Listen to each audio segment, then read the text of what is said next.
Hindi muna ham or bacon ang isasahog natin ngayon dahil magluluto ako ng spaghetti with shrimp and white sauce. Tingnan nyo naman kung gaano ka-creamy at ka-juicy at talagang craving satisfied ka talaga dito. Kaya naman ituturo ko sa inyo kung paano ito lutuin. Meron ako dito 10 pirasong fresh na hipon, nilinisan ko na yan, tinanggalan ko ng balat.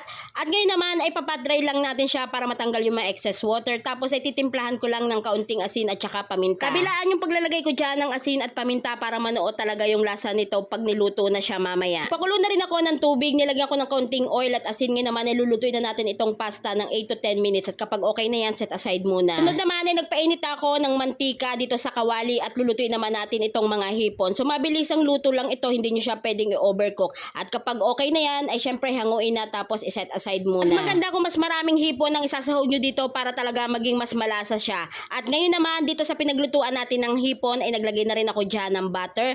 Tapos una mo nating igigisa itong sibuyas at kapag medyo malambot na yung sibuyas, ilagay na yung bawang. Tapos ayan, lutuin lang uli natin to ng ilang saglit. At kapag okay na, ay naglagay na ako dito ng isang pack ng cream. At naglagay na rin ako ng isang lata nitong evap or fresh milk. Yung 390 ml ata yun. Ngayon, naglagay lang ako dyan ng kaunting asin at paminta. Mamaya naman ay mag-a-adjust tayo ng lasa kung kinakailangan. At kapag kumulo na yung white sauce, ay pwede nang ilagay itong spaghetti pasta. Ayan, haluin lang natin ito ng mabuti. Nakikita nyo, medyo marami talaga yung sabaw niyan. Huwag kayong mag-alala dahil mababawasan pa yan o maiiga pa yan dahil sisip-sipin pa yan ng ating pasta. At pagkatapos, naglagay na nga rin pala ako dito ng maraming cheese.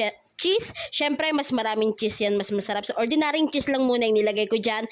Tapos halu-haluin lang uli natin ito ng maigi. Ayan, tinikman ko na nga kung okay na ba yung lasa, pero natabangan pa ako. Kaya naman naglagay pa ako ng kaunting asin.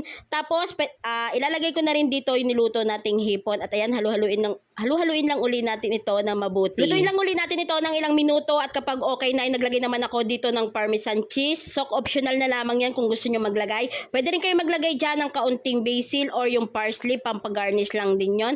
Tapos ayan, haluin lang uli natin ito ng maigi at ilang minutong luto pa ito, mga 1 o 2 minuto ay okay na ito. Tingnan nyo naman, sobrang creamy at napaka-juicy ng ating spaghetti with white sauce at syempre titikman natin yan habang bagong luto pa ito. Pero ewan ko kung ako lang ha, syempre kapag may tira ilalagay nyo sa rep tapos kinabukasan kainin nyo, I promise sobrang sarap. Ewan ko ba bakit ang sarap niya, mas lalong lumasa. Kaya naman subukan nyo na rin itong spaghetti with shrimp and white sauce. Promise, napakasarap niya.